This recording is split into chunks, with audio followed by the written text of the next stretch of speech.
ആയിട്ട് വന്ന ക്വസ്റ്റ്യൻ ആണ് ഞാൻ സ്ക്രീൻഷോട്ടിൽ ഇട്ടിരിക്കുന്നത്. യു കെയിൽ മുസ്ലിംസിന് എഗെയിൻസ്റ്റ് ഭയങ്കര ഇഷ്യൂസ് ആണ്. അതുകൊണ്ട് യു കെ ചൂസ് ചെയ്യണോ? ഇതിൽ ഒരു ചെറിയ ഇഷ്യൂ ഉണ്ടായിരുന്നു.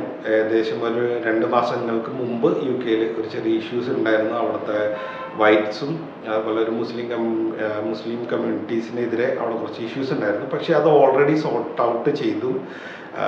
ആ പ്രശ്നങ്ങൾ ഉണ്ടാക്കിയ ആൾക്കാരെ ഓൾറെഡി അവരുടെ ഹിയറിങ്ങിലാണ്, അവരുടെ പെനാൽറ്റിയിലേക്ക് അവർക്ക് വേണ്ട ശിക്ഷകൾക്ക് കാര്യങ്ങൾക്കൊക്കെ ഉള്ള നടപടി നടന്നുകൊണ്ടിരിക്കുകയാണ്. അത് അറ്റ് ദ ഏർലിയസ്റ്റ് പൂർത്തിയാക്കാനാണ് കീർ സ്റ്റാർമർ പറഞ്ഞിരിക്കുന്നതും. അപ്പം അതൊരു കമ്മ്യൂണിറ്റിക്ക് എഗെയിൻസ്റ്റ് ഉണ്ടായിരുന്ന ഒരു സംഭവം ആയതുകൊണ്ട് തന്നെ അത് അത്രയും ഇമ്പോർട്ടൻ്റ് ആയിട്ട് കാര്യങ്ങളെല്ലാം അത് തീരുമാനം ആയിക്കോളും. അതുകൊണ്ട് തന്നെ യു കെയിൽ മുസ്ലിം സ്റ്റുഡൻസ് പോണതിന് എഗെയിൻസ്റ്റ് അത്ര വലിയൊരു പ്രശ്നം ഇനി ഉണ്ടാവാൻ സാധ്യതയില്ല. കാരണം ഒരു പ്രശ്നം ഉണ്ടായാൽ അതിന്